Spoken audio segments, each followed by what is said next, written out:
Toutes et à tous, j'espère que vous allez bien. On se retrouve pour le brief du mardi 4 juin, il est 8h47. Aujourd'hui, on va parler donc des news économiques, du ratio long and short, du funding, open interest, des liquidations. On regardera ce que font les whales en finissant par l'analyse technique de Bitcoin. Mais avant ça, on va tout simplement parler des trades que j'ai pris hier et qui sont plutôt sympathiques. Donc pour rappel, j'ai pas eu ce long parce que tout simplement mon entrée a été un peu gourmande. Moi, ce que je visais, c'était quand on était ici. Donc je visais, hop, j'ai enlevé l'aimant. Quand on était ici, moi tout simplement, je visais un pump, un gros dump dans cette zone-ci, mais juste sous cette mèche, ok. Donc juste ici pour pouvoir long et derrière pouvoir target au moins les 69 500. Donc voilà, on était là-dessus. Je ne suis pas rentré parce que comme vous le voyez, on n'a pas touché le dessous de ma ligne jaune. Donc bien dommage. Mais en revanche, j'ai pu quand même prendre d'autres trades étant donné que j'ai réussi à catch donc celui-ci. Donc j'ai catch juste là pour ressortir juste là. Donc plutôt pas mal, on est sorti sur un RR de 2. Et derrière, ce que j'ai fait, c'est que j'ai attendu qu'on ait liquidé tout le monde. Donc c'était vraiment une attente interminable parce que le pump il a quand même duré assez longtemps. Mais voilà, j'ai attendu qu'on ait liquidé tout le monde et derrière je me suis mis en 1 minute. Et au moment où j'étais en 1 minute, tout simplement, vous allez vite comprendre, c'est que j'ai attendu un retournement, donc un changement de tendance. Hop, donc j'ai attendu ce changement de tendance-ci. Tac, tac, tac. Juste là. Donc là, vous voyez qu'on a vu notre changement de tendance en faisant ce plus bas, juste ici. Ok. Et donc du coup, ce que j'ai fait, c'est que je suis rentré ici. J'ai mis mon Fibo. Je suis rentré à 70 100 tout pile. Et je suis ressorti juste ici parce que je me suis dit, on va repartir. Et là, voilà, c'était un RR de 9 de raté. Derrière, ce que j'ai fait, ce que j'ai refait, c'est que j'ai placé un Fibo juste ici, parce que là, on avait une structure baissière en 5 minutes. Donc, je vais me remettre en 5 minutes. Voilà. Tac, vous allez comprendre. Derrière, ce qu'on a fait, donc c'est qu'on avait cette structure baissière quand on trace justement ici. Donc là, on a eu un choche, donc un changement de tendance. Derrière, on est revenu dans la zone OTE, donc la zone OTE qui, pour rappel, est lorsque vous prenez un Fibo, donc juste ici, vous prenez un retracement de Fibonacci, c'est un retracement de 0,61,8%. Donc 61,8%, vous prenez votre plus haut, votre plus bas, vous avez cette entrée ici, et derrière, moi, je suis ressorti sur la trend qu'on voit ici, et que tout simplement, on voit en H1, donc juste ici. Et voilà. Donc voilà un peu l'explication de ce trade. Où tout peut se passer étant donné qu'on est en contraction du prix. Donc on va regarder les datas pour savoir un peu ce qui pourrait se passer. Mais vous voyez que techniquement cette trend, elle a de l'effet. On voit qu'on a 1, 2, 3. Derrière, on commence à jouer dessus. Boum, au moment où ça break complètement. On revient la tester. Derrière, on rejoue, etc. On revient la tester, etc. Et là, on est en train de jouer dessus. Et en général, quand on joue sur une trade, à un moment, elle casse. Mais voilà, on va voir. Si jamais on regarde au niveau des news économiques, aujourd'hui on va avoir le rapport donc YOLTS, donc c'est pas vraiment impactant sur les marchés, c'est des nouvelles offres d'emploi. Donc ça c'est vraiment une news où on s'en fout un petit peu, mais voilà, c'est surtout vendredi à 14h30 où ça va être impactant étant donné qu'on va avoir le taux de chômage. Donc ça, attention à ça.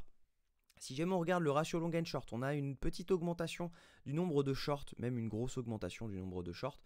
Mais voilà, si jamais on regarde les fundings, c'est pas ce qu'ils nous annoncent, étant donné que on a vu donc hop juste ici. Si jamais on regarde juste ici, on a eu une grosse augmentation des fundings juste là, ok. Là, on a eu une augmentation de l'open interest. Donc derrière, on a continué à pump, etc. Derrière, ce qu'on a fait, c'est qu'on est venu rect tout le monde, alors qu'au final, le prix, lui, il était en train de descendre, ok. C'est pour ça que moi, j'avais un peu peur de short à ce moment-là, parce que je voyais les shorts monter. On avait un funding qui descendait avec un open interest qui, lui, montait. Donc ça veut tout simplement dire que ce sont des shorts qui s'ouvrent. Et à un moment, on a arrêté d'en avoir, et on est venu les liquider juste ici. Et là, on voit la descente aux enfers sur l'open interest. C'est tout simplement les shorts qui se sont ouverts ici, sont sortis justement ici. Et actuellement, on est en train d'avoir un petit peu d'ouverture de longue parce que si jamais on regarde, tout simplement, on a les fundings qui remontent et donc c'est plutôt des profits sur des shorts que des ouvertures de longue. Mais voilà, on en a quand même. Là, on a eu du short qui s'est ouvert, donc juste là. On voit les fundings descendre et l'open interest remonter. Là, on a une stagnation des fundings avec une augmentation de l'open interest. Donc, c'est vraiment du kiff-kiff.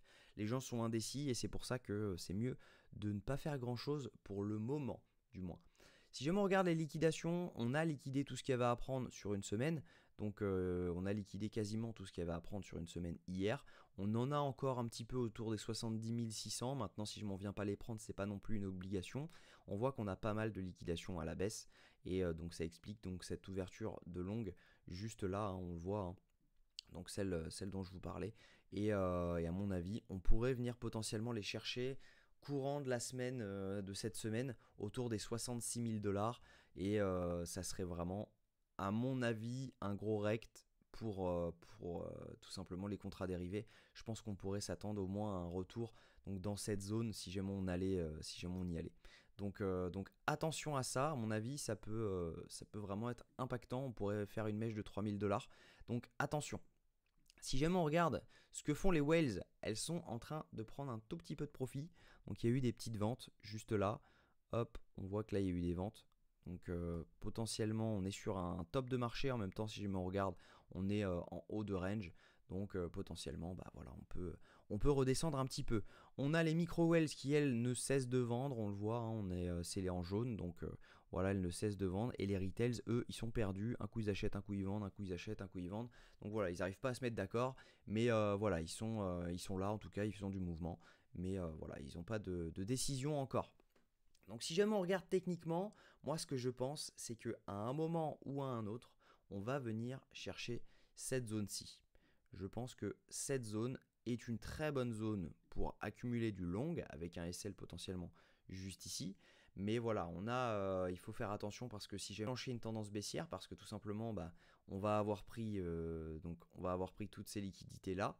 Je doute que les gens aient envie de racheter ce moment-là. Donc potentiellement, je vais cleaner un peu. Hop, je vais clean un peu ça. Ça va être beaucoup plus clair. Tac. Voilà. Donc potentiellement, ce qu'on pourrait faire, c'est revenir chercher cette zone violette qu'on a juste ici parce que c'est une zone de demande, c'est une zone clé. On le voit à chaque fois qu'on est dessus, donc à chaque fois on s'en sert comme support ou voire résistance quand on était ici. Donc attention, on pourrait très bien aller venir chercher cette zone-ci et derrière pouvoir poser un bottom et ensuite pouvoir break tout ce qu'on a à break. Donc voilà, faut l'avoir à l'œil ce mouvement. Je pense qu'à mon avis, c'est une question de temps avant qu'on break cette trendline pour venir chercher au minimum cette zone-là.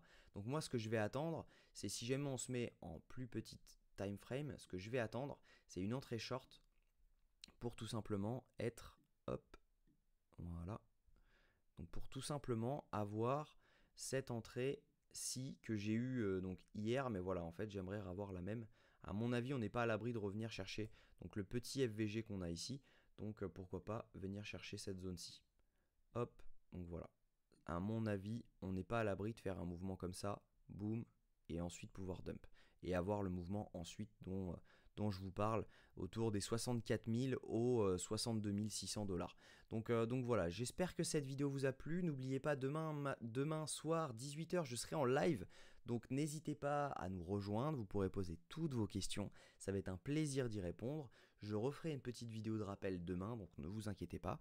Mais voilà, je vous souhaite une très bonne journée. Si cette vidéo vous a plu, je vous invite à liker, commenter et vous abonner si jamais ce n'est pas encore fait. Ça permet vraiment de donner de la visibilité à la chaîne, donc n'hésitez pas à le faire. Très bonne journée, à demain, même heure.